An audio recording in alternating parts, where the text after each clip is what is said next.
Yeah, thank you though. Now I can take my second.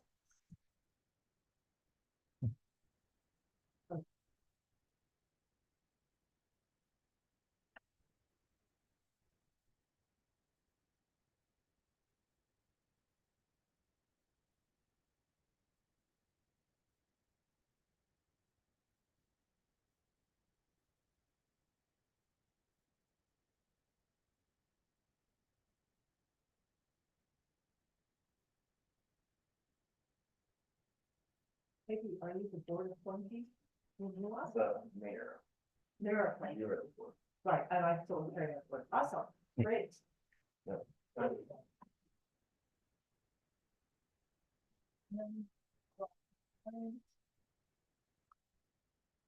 Oh, it just updated.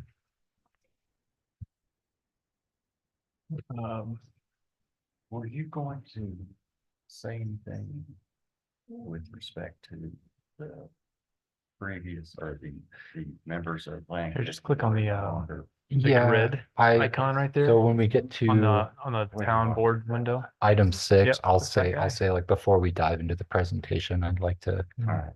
welcome our new planning commissioners, and I'll say some, and then I'll allow everyone to say stuff if they'd like to. So And it's still on. She's just out of town. yes, yeah. Bob, we are live whenever you're ready. Okay. Guess we 1, 2, 3, 4. We have a. Yeah. Margaret's online.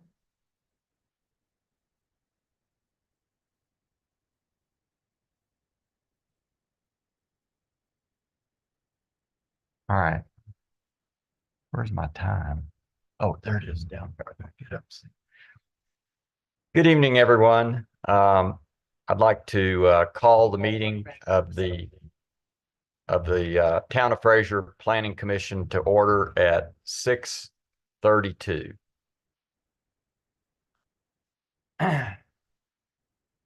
We do have a quorum.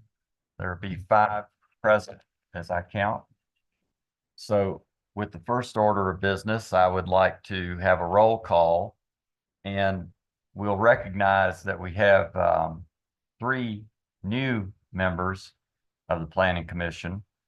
And that one of them being a reappointment of Joy McCoy for a 4-year term. But as a result of the elections, we'll have new members in the mayor and the mayor appointee. And we have Katie Souls still continuing on. So with that, let's have a roll call, and I'll start by saying I'm Bob Ganussi, and I am the vice chair of the planning committee. Brian Sirkvanek. Katie Souls. Smith. Margaret Bowles. All right. Do I have a motion to approve the agenda for tonight? So moved. Second? Second. All those in favor? Aye. Okay. Do I have a motion to approve the consent agenda, which includes the minutes from the March 27th, 2024 meeting?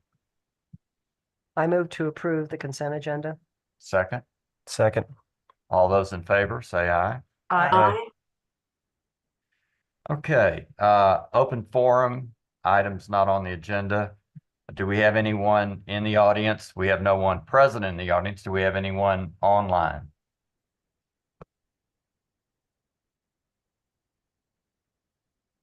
So this is open forum. If there's anyone in the audience or online that wishes to make a comment, we'll open it up for that before we get into our first item on the agenda, which is continuation of last month's Clark hearing. has his hand up. I'm sorry. Hey everyone, Bob, am I good? Yeah, we hear you. Go ahead. Okay, cool. I didn't know if y'all could hear me. Sorry I'm not there. Wish I was there with you all. Congratulations to all the new planning commission members. I just wanted to highlight for everyone that Grand Park did not make a request to be extended on the village at Grand Park 1WA2W matters, that rather the town staff asked and recommended and suggested that the hearing continued, and we cooperated and agreed with them to be able to do that. We still do not have review comments from the town of Fraser that we can accommodate or reply to or otherwise address. Hopefully those are forthcoming and will be ready for the May agenda. But the agenda says the developer asked for the continuance, which is not accurate or reflective of what happened. Rather, we're trying to assist and cooperate with the town and some of its timing on different things. And that's all I have to say. Thank you, guys. All right, so noted, Clark, and thank you for that. Garrett had mentioned that to me before we gavelled the meeting to order. Garrett, do you have anything you want to add? At this time, no, I'll just speak to it when we get to that item on the agenda. Thank you, Bob. Okay, excellent. Now, so as we all know, or I think we all know, last month we had a public hearing for Grand Park planning areas 1WA and 2W, preliminary plat and final plan development plan. After presentation by the developer and a presentation by our town planner, we opened it up for the public comment. We had a lot of strong public comment in different directions. About 10 different people registered their feelings and comments. We appreciated that. The board then discussed amongst themselves what to do, and it was agreed to continue the public hearing until this month. And as Clark just mentioned, we are now looking at postponing that another 30 days. So at that juncture, I'll say, if we don't have anything that we need to discuss as commissioners beforehand, then I would be open to a motion to continue the public hearing regarding Grand Park planning areas 1WA and 2W preliminary plat and final plan development plan, May 22nd, 2024. Thank you, Bob. And just before we, officially adopt that motion, I just wanted to talk through kind of the timeline of this application and some of the things that Clark mentioned. So as you all know, this application went before the Planning Commission on March 27th during our regular meeting. It was decided to continue the public hearing for 30 days. That is the maximum time that the Planning Commission, acting on its own, can continue a public hearing. So that was the decision that was made. So it kicked it to today's meeting, April 24th. However, in communicating with the applicant after that March 27th meeting, the resubmittal and review timeline for the town was such that the absolute earliest that we could provide comments back to them would have been April 23rd or yesterday. And that was even with, accommodating a shorter referral review period of 14 days, where our code allows for 16 days as the kind of standard typical review timeline. So recognizing that, short turnaround and then providing those comments literally a day before the meeting, it was recommended by staff that timeline doesn't give the applicant, it really doesn't give them time to feasibly provide a response to those comments before the meeting today, which is why I suggested a further continuance to May 22nd. The applicant did agree to that continuance, which is why the agenda item is listed as it is. And I just want to note that, the language on the agenda just comes directly from our code regarding, a longer period being requested by the applicant. So it was suggested by staff, agreed upon by the applicant, just to clarify. Okay. Good. And I'm glad that we're having good conversation, two-way conversation between ourselves and the applicant. Thank you, Garrett. Do any of the commissioners have anything they want to add or comment on? If not, then back to my call for a motion to postpone for another 30 days. I move to continue the public hearing to May 22nd, 2024 regarding Grand Park Planning Areas 1WA and 2W preliminary plat and FPDP. I'll Thank- second. Thank you, Brian. Thank you, Katie. All those in favor? Aye. Aye. Aye. All right, motion carries. Okay, next we're getting to discussion and possible action on some, it's really kind of a recap of some workshops that we've been having and discussions that we've been having about changes in code and other things that are on our minds in this year. So I'm going to turn it over to Garrett and let him kind of walk you through. For some of us, it'll be old news, and for some of you who haven't attended the previous meetings, it'll be a way to get caught up and ready to get into action when we take this up at future meetings. Garrett? Wonderful. Thank you, Bob. But before I dive into our presentation, I just wanted to take a few minutes first to congratulate and recognize Brian and Peggy on joining us on the Planning Commission, as well as congratulate Joy McCoy for her reappointment to a full 4-year term. I'm very excited to be working with you both, as well as Joy, over the coming years of your terms, and excited to have you both on the Planning Commission. And then I also just wanted to take a moment to recognize Parnell Quinn, Eileen Waldo, and also Philip Vandernail for their service on the Planning Commission as well. Thank you all for that. And I'll share my screen here.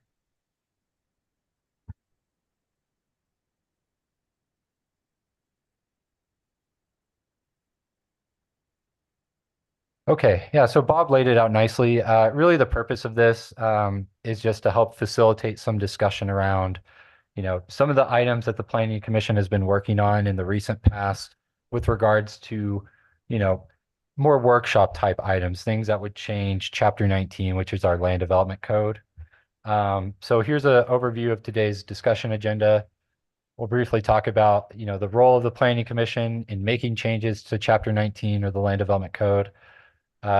Summarize some of the previously held workshops and the code changes that resulted from those workshops over the past year or so, and then kind of preview and talk through anticipated, initiatives over the next 12 to 18 months.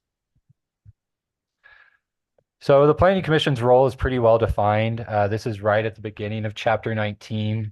It states that both the Planning Commission and the board are vested with the power and authority to adopt and amend subdivision regulations. Those subdivision regulations, that's just another way of saying our land development code. But the key thing here is item 2 at the bottom. The Planning Commission is delegated with the authority to review and make recommendations to the Board of Trustees. So, any changes to our land development code first have to go through the Planning Commission review and recommendation for approval. That process, it's always a public hearing before it goes to the board. And then is ultimately adopted by ordinance. The process is similar, but also a little bit different for any rezoning that's initiated by the town or Planning Commission or board. In that, again, any rezoning has to come to the Planning Commission before it goes to the board. And when it comes to the Planning Commission, it's a public hearing.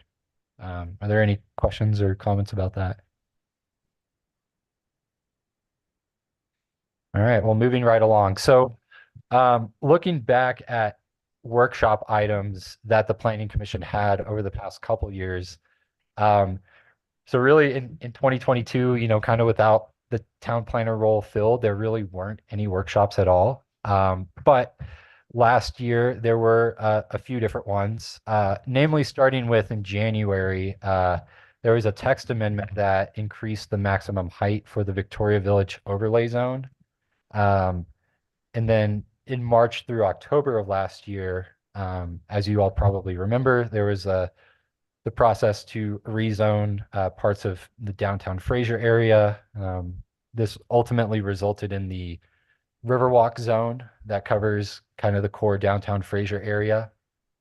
And then as well, starting in October and ending this past February, we had several discussions around potential changes to maximum density and height in specific zones. And that discussion really centered around expanding our existing density bonus program and creating a new height bonus program for specific areas. And we certainly had other, discussions touched on architectural design guidelines, changes to land use review fees and our referral policy as well. So, certainly talked about and discussed a lot of different things, and, I certainly want that to continue moving forward.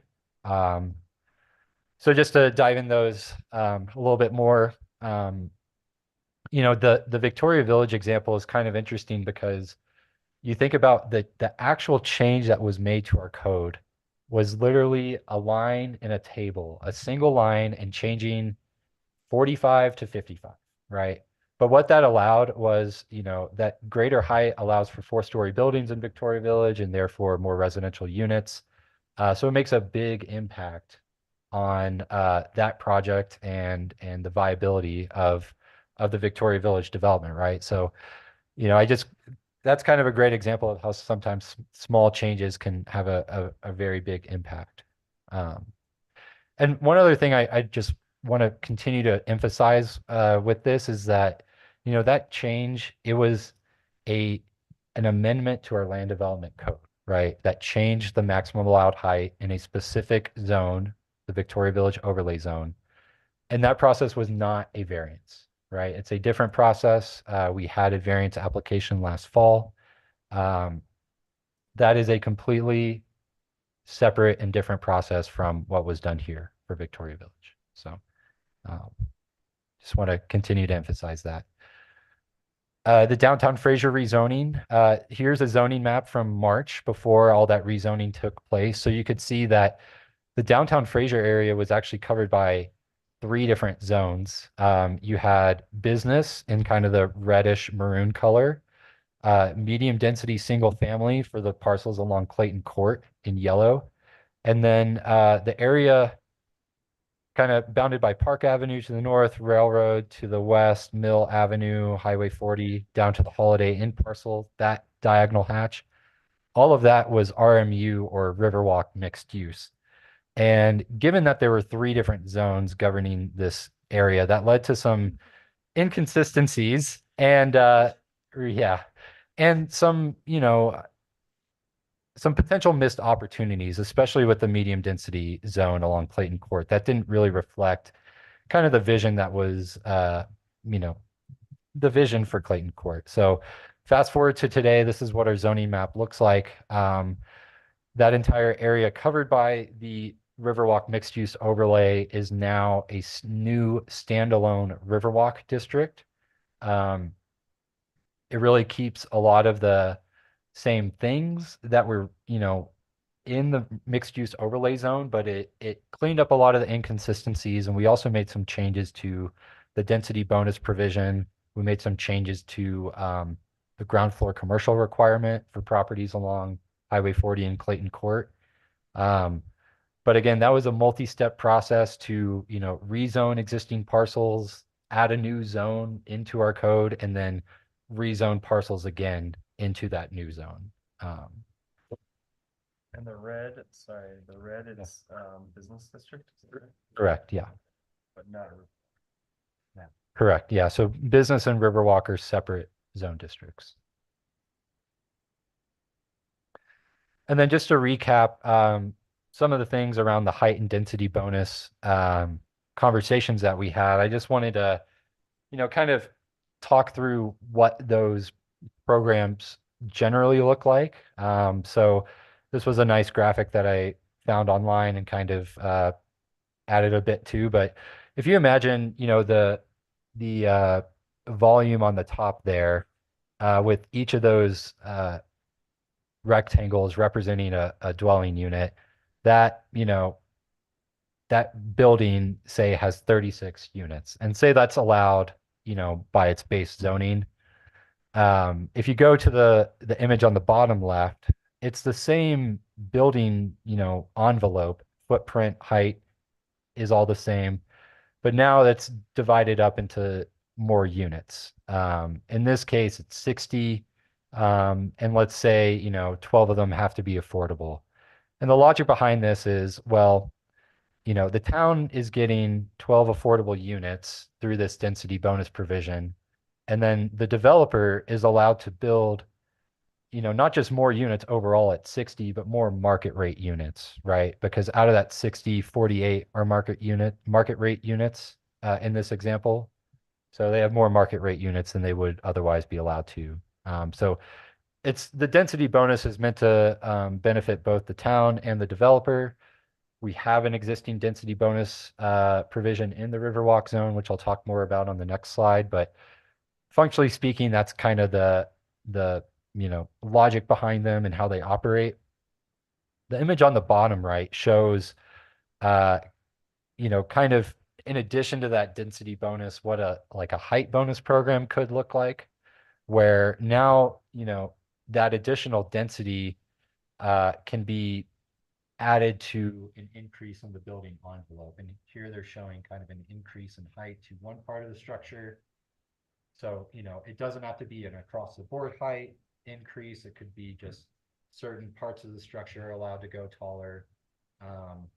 You know, again, that can be tied to affordable units. It could be tied to other measures.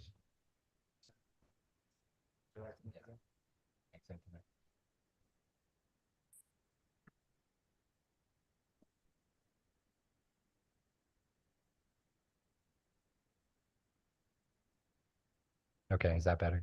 All right. So Garrett, while you're getting set up there, the visual that you're showing us here, bottom right,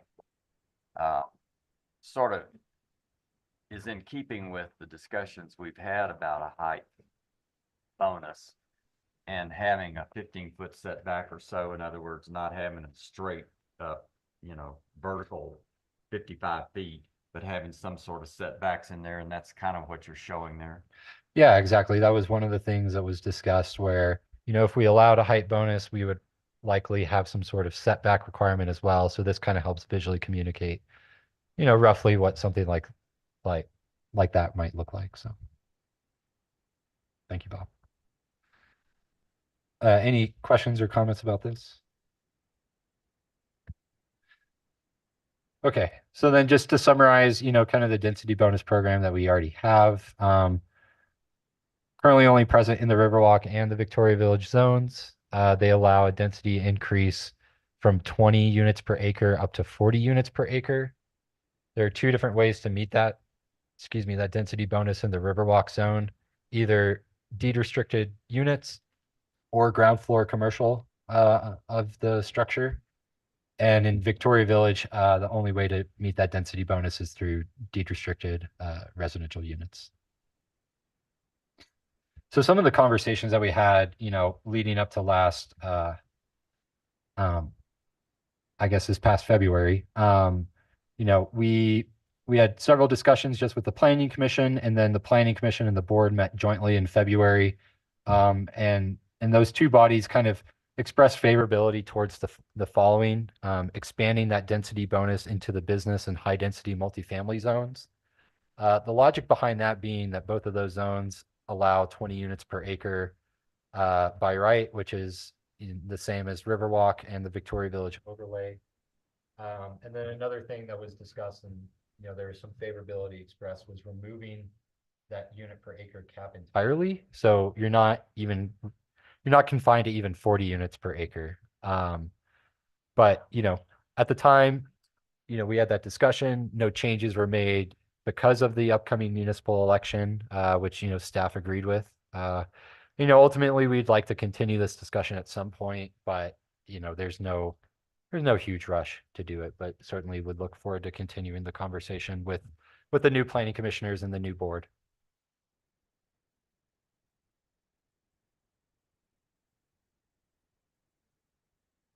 Oh, and looking ahead to this next year and some of the workshop items that we're going to be talking about, probably the first thing that's going to come up is the Downtown Development Authority's plan of development.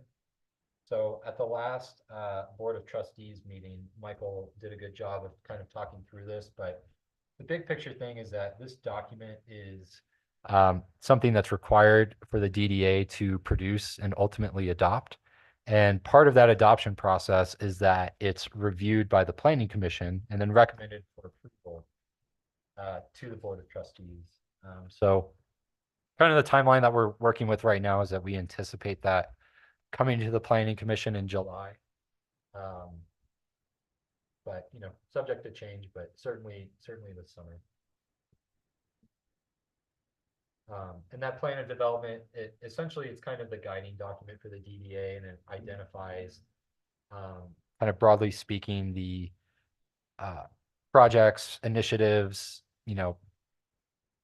other things that the DDA would spend its revenues on. If that makes sense.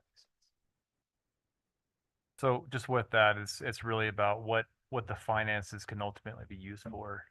And it's the approach that we've taken thus far that we will continue to encourage with the DDA board is keeping things a little more general, but looking to update every year something like a 5-year project plan for implementation. That can change based on, as priorities may change, but the plan development is really just an enabling document to be able to use the finance mechanisms that we're allowed to use through the DDA. Does that master plan of development include like a architect? I mean, is it are we gonna see like renderings, or is it really just explain a little bit more what's gonna be included in that? Yeah, so it's really project focused. As far as providing conceptuals of like a downtown master plan. Yeah, yeah.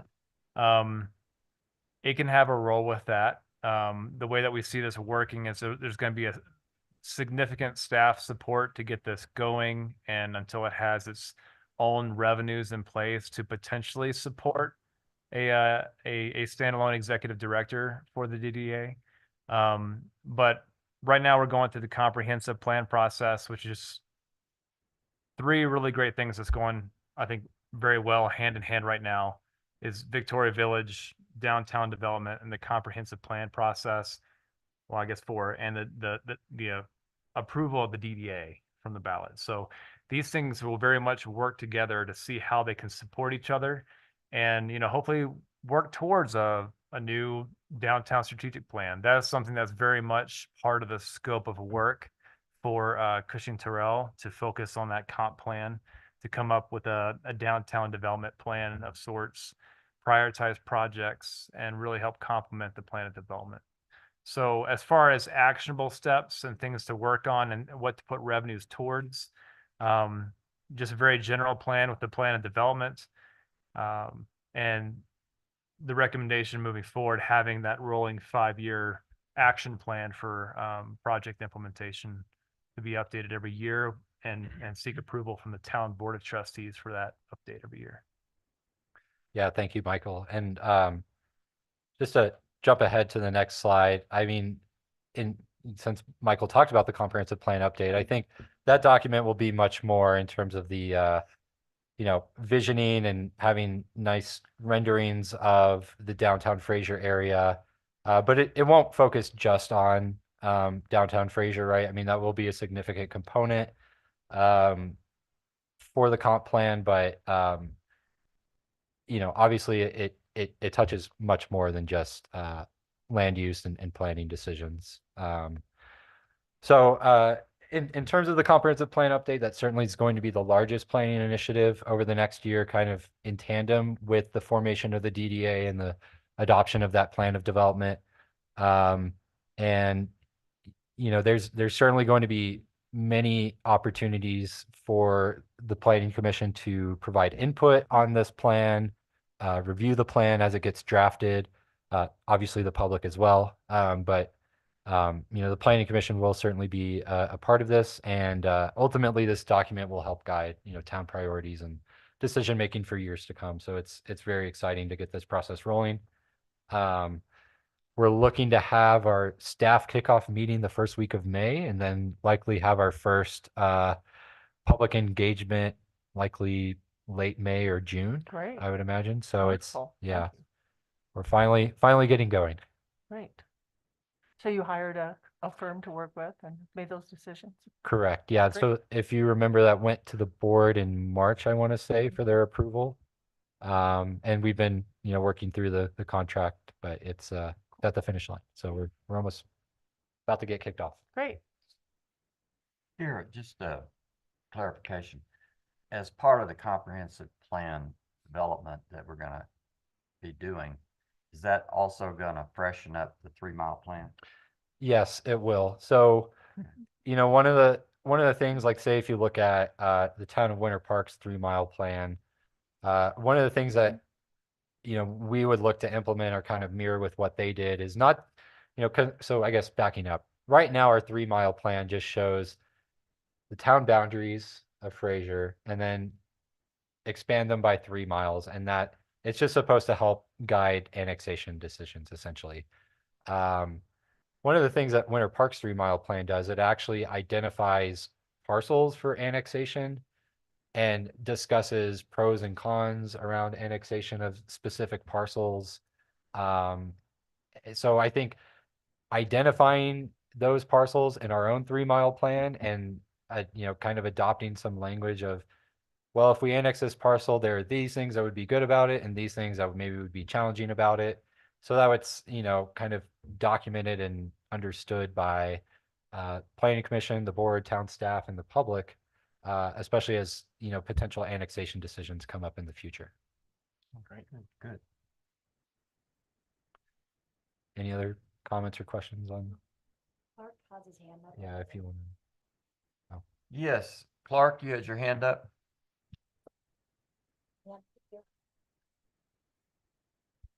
Clark, are you there? Yeah, sorry, she just unmuted me. But yeah, guys, I mean, I just saw the Longmont slide. We're not using Longmont as a model for what our goal is for Fraser, I hope.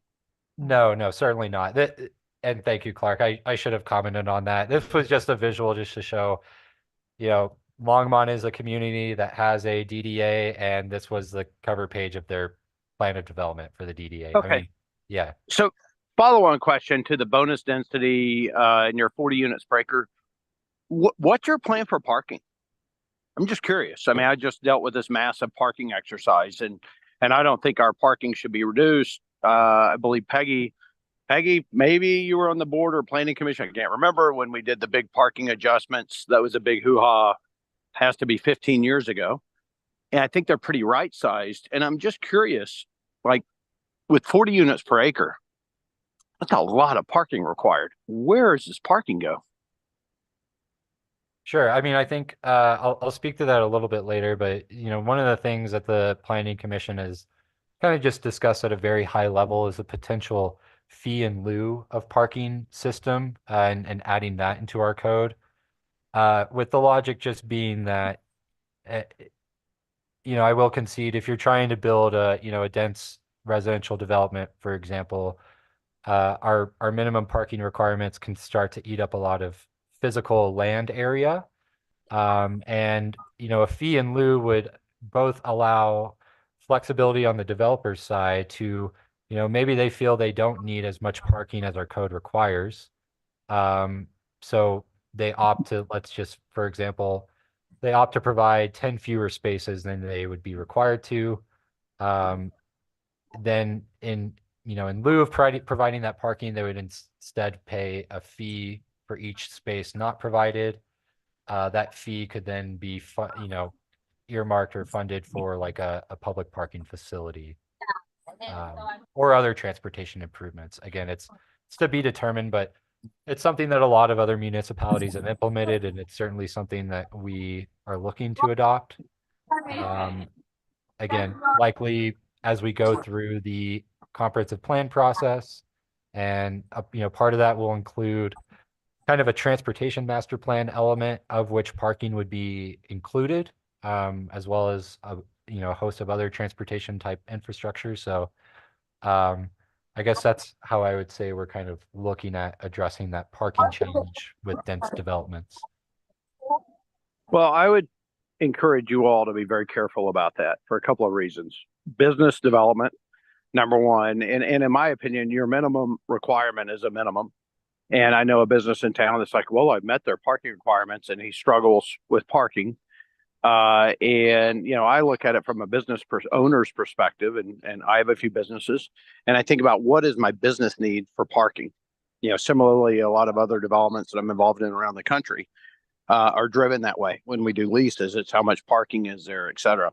And to have a fee in lieu program is great and well and good, except what's the plan to actually implement those fees? Where do you have land to build any parking? And how long would it actually take you to amass the amount of money necessary to build meaningful parking? I mean, I'm just telling you all, reality is reality.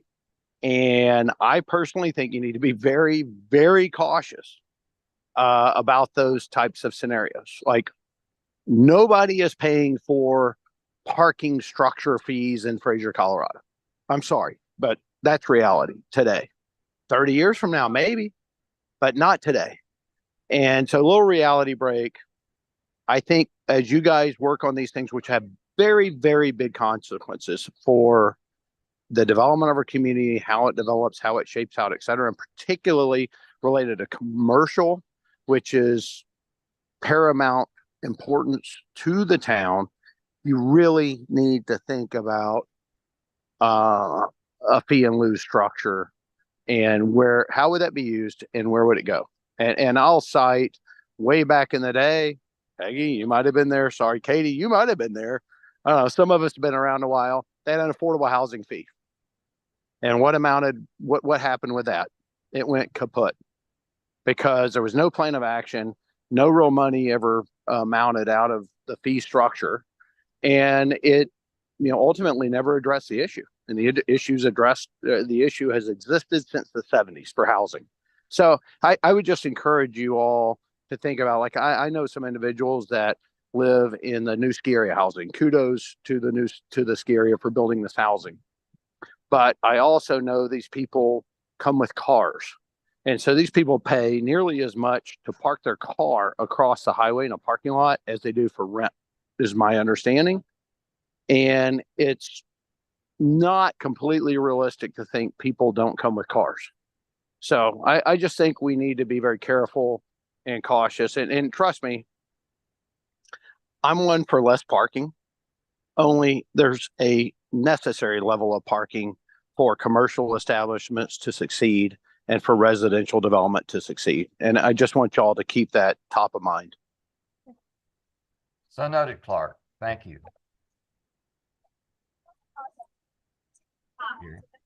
Thank you, Bob. Yeah, and I guess just in closing that loop, I mean, certainly a lot of thought and analysis and planning would be done before we make any big decisions like that.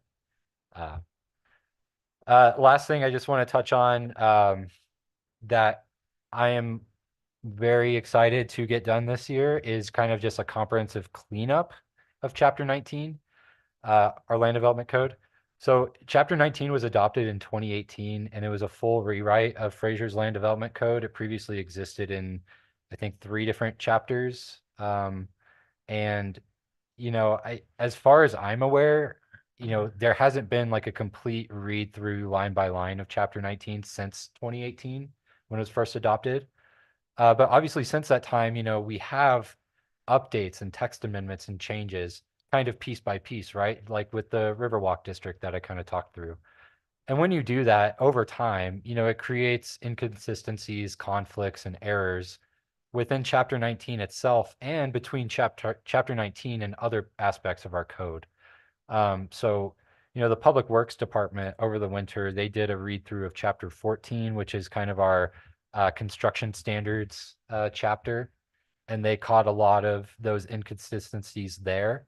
So it's a goal of mine to do the same for Chapter 19 and get that adopted before the end of the year. So look forward to that, maybe fall, winter timeline this year. Awesome. Yeah. Thank you. I see a hand up. Oh, Is this Clark again? Yes. Clark, you have a hand up?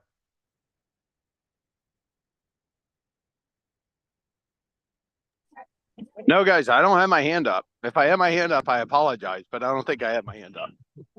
I don't know. I just saw something flash up on the But- screen here that Yeah. said Clark plus one other with the hand up.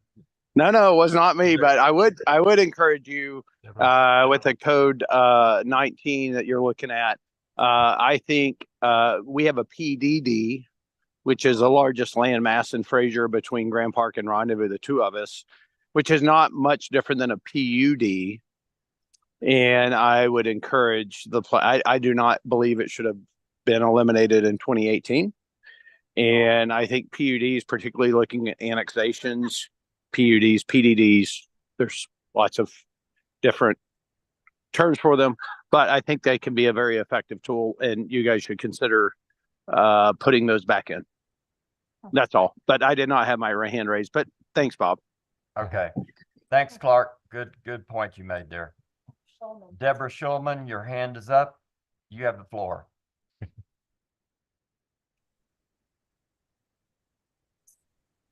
Thank you very much. I actually wanted to comment back on like the Victoria Village and the other, the density of the development that's that you're considering in the River District and in the downtown area. The parking also, perhaps account for like the day people that are coming up from Denver. And also, I guess my question would be about whether or not you would be allowing short-term rentals in that area. I mean, I guess broadly speaking, short-term rentals are governed by, a section of our code that's not the land development code, generally speaking, but I think so long as short-term rentals go through the process to be approved through town regulations and town code, I believe they're broadly speaking allowed in all zone districts. Okay. Well, I think that would also be a consideration in parking.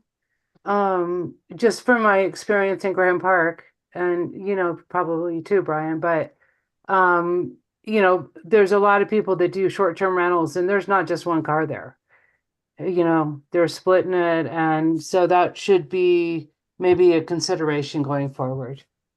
Anyway, just thank you for listening. Thank you, Deborah. Okay. Any other comments? Mark has his hand up again. I don't know if he does. Clark, your hand's up again? Yeah, thanks. Hey guys, I got a big problem with the notion that you could vacation rental in Victoria Village. Victoria Village was bought with our taxpayer money as an affordable housing project. And the notion that that zone district could allow vacation rentals is disturbing to me. I'm a big advocate of long-term rental housing, as you all know. And that's scary, what was just said, that all your zone districts allow for vacation rentals. I think at a minimum, the Victoria Village Zone District, which was intended, and I sure hope will be affordable housing. You can't have short-term rentals in affordable housing. That doesn't work. And that's something that should be addressed in your code in the zone district overlays. It seems to me, based on prior comments I've heard, a lot of shooting from the hip on the river district and not well thought through in terms of design guidelines and what's our ultimate end goals, commercial on the river, which we're not getting. And now we could have vacation rentals in an affordable housing project. That's very concerning from my perspective as a citizen. And I think you all can address all of those things in this comp plan and in the code amendments that you're looking at doing. But that should not be allowed. We should not have short-term vacation rentals in an affordable housing long-term rental project, which is what our community needs. We need long-term rental housing, which to me is 12 months or longer. You want to First, respond to that? yeah, thank you both for those Yeah. comments. I think I would just maybe clarify what I said, that certainly every single residential unit in Victoria Village is going to be deed restricted, and have, an income restriction tied to it. And I think as part of that deed restriction, um, short-term rentals are going to be expressly prohibited. I'm going through chapter 19 right now on what it says with short-term rentals. It just broadly speaking, short-term rentals are considered an accessory use to a residential dwelling, in accordance with chapter 6, which contains the short-term rental regulations. I think even if the deed restrictions in Victoria Village didn't speak to short-term rentals, any uh, owner or occupier of a residential unit in Victoria Village would need to apply to operate a short-term rental. And I mean, certainly the town wouldn't approve that. So I don't want to go down a rabbit hole with this. So I'm just going to leave it there. Thank you. All right. Clark, you okay now? All right. Okay. Thanks, Garrett, for clarifying that. And it was certainly my understanding that I didn't think we were turning Victoria Village into short-term rental paradise. So Jesus. that's consistent with what I was led to believe. Okay. Garrett, you have anything else? Just one last slide, just again, we've already talked about some of these, but additional things that town staff would like to work on over the next year. I think some of these would come after or kind of in tandem with the comprehensive plan being worked through and adopted. But something that we've talked about is having a codified affordable housing policy, stronger, stricter architectural guidelines, certainly for maybe just the Riverwalk zone specifically. In a prior meeting, Andy brought up potentially lowering speed limits on some town streets, which, I think it's something we can certainly look at, especially, streets that don't have, say, like a separate sidewalk. So areas like here in Old Town where you have folks, walking right along the street, maybe it makes sense to lower those speed limits. As I mentioned, maybe tweaking our parking requirements and implementing a fee in lieu structure. And then, potentially changing some of our regulations around ADUs.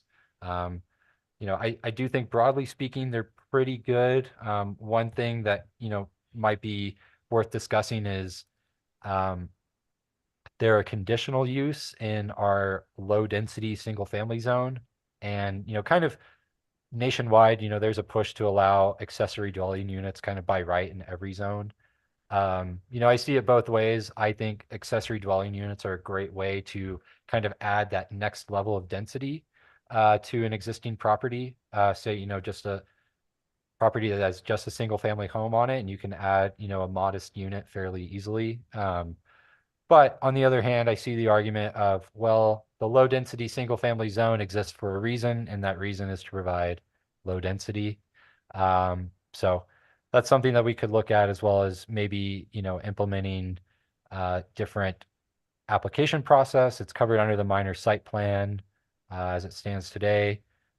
We could do things to even make that process, faster or easier for folks looking to build an ADU. So anyways, that just concludes my presentation. I know we've had some good discussion already, but certainly we'll open the floor to any questions, comments, or thoughts you all have.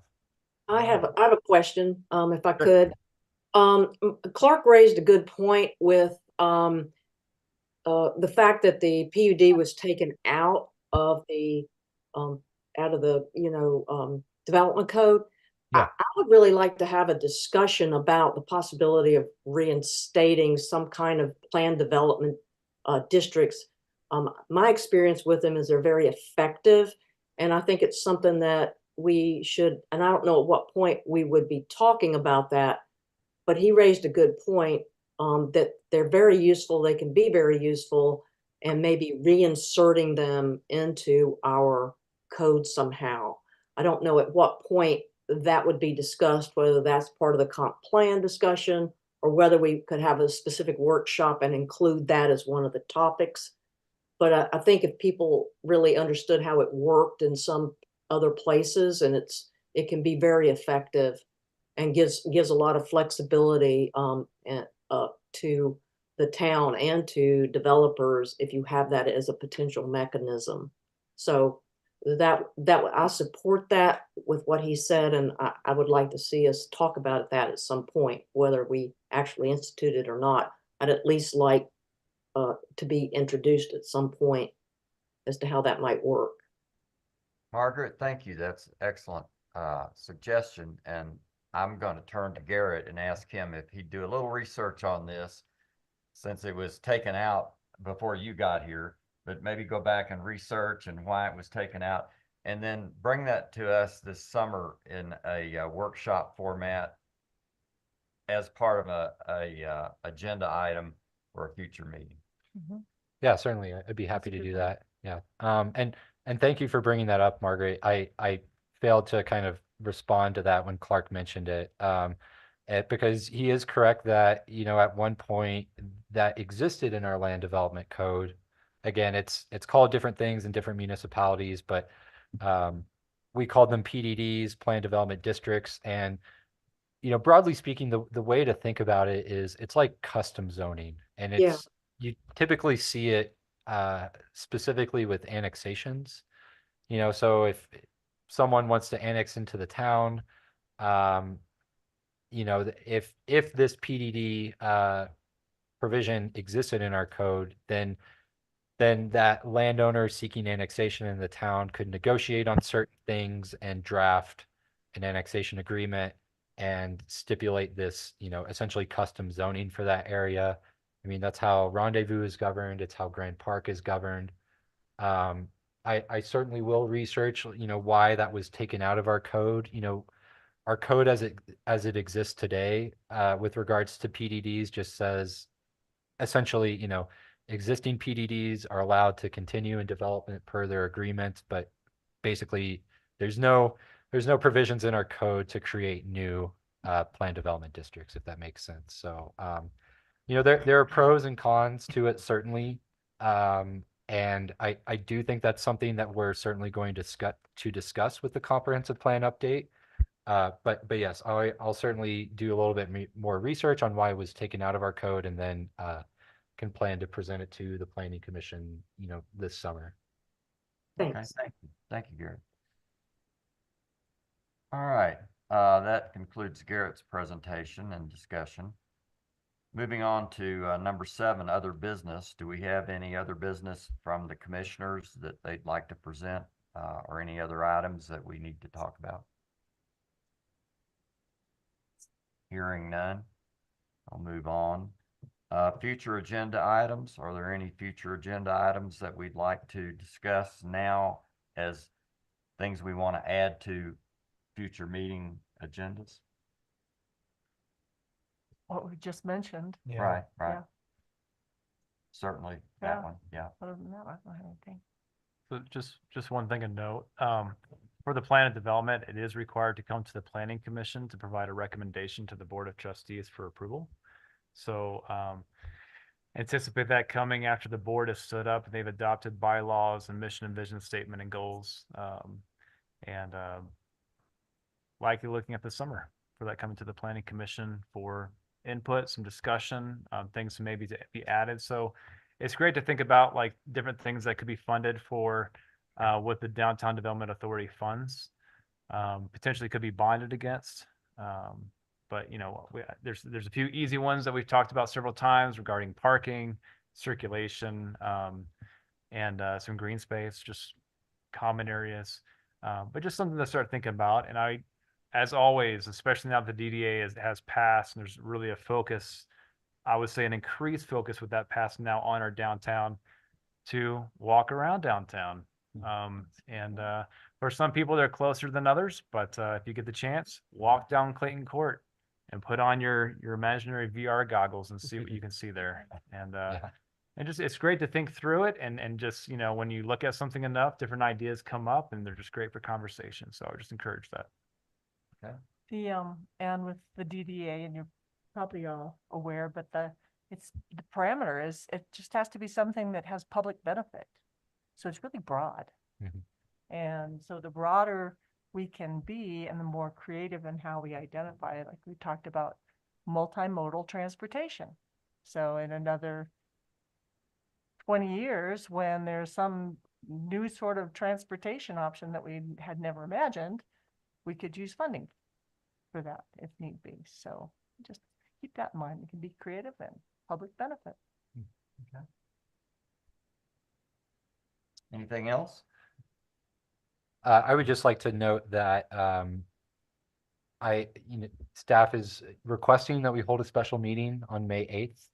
I believe everyone except Peggy, I didn't reach out to you to ask you about your availability, but I hope, for everyone that I did hear from, I would like to hold that meeting, partially because, for two reasons. One, the May 22nd meeting. So as we, made the motion to continue the 1WA, 2W Grand Park application to that meeting, that would certainly be a good discussion.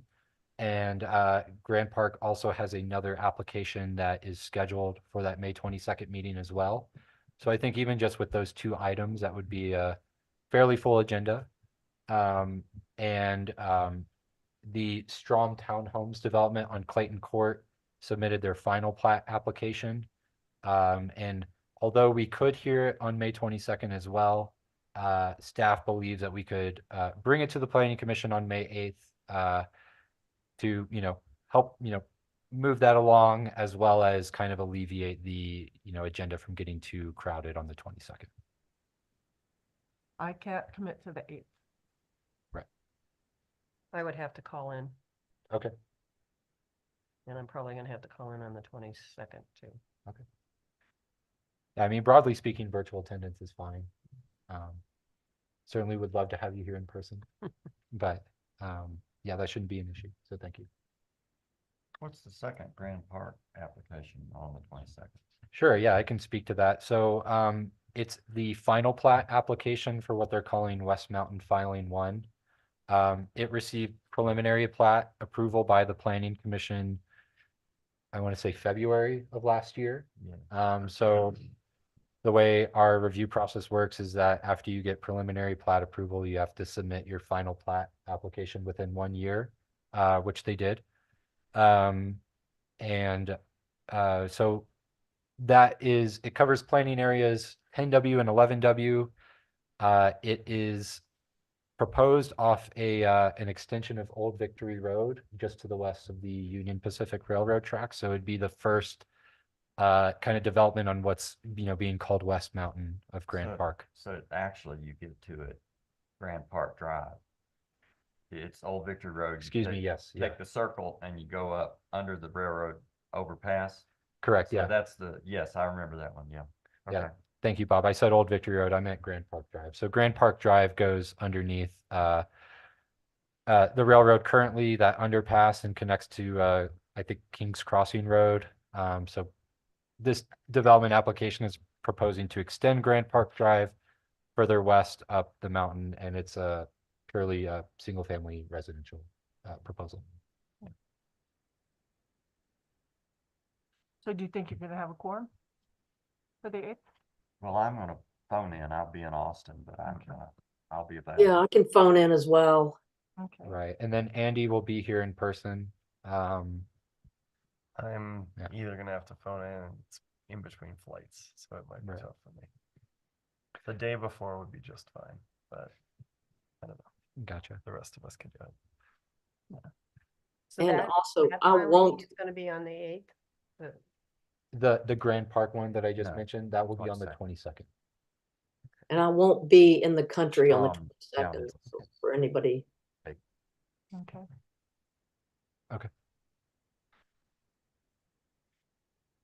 Okay. Hearing no other items to discuss tonight, do I have a motion to adjourn the meeting? I move to adjourn. Second? Second? All right, all those in favor, say Aye. aye. Aye. Meeting is adjourned. Aye.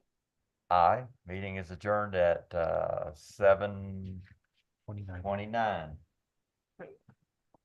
Thank you. Thank Thanks you. all. Thank you. Thank you, Margaret. All done. I didn't want to bring up a part here, and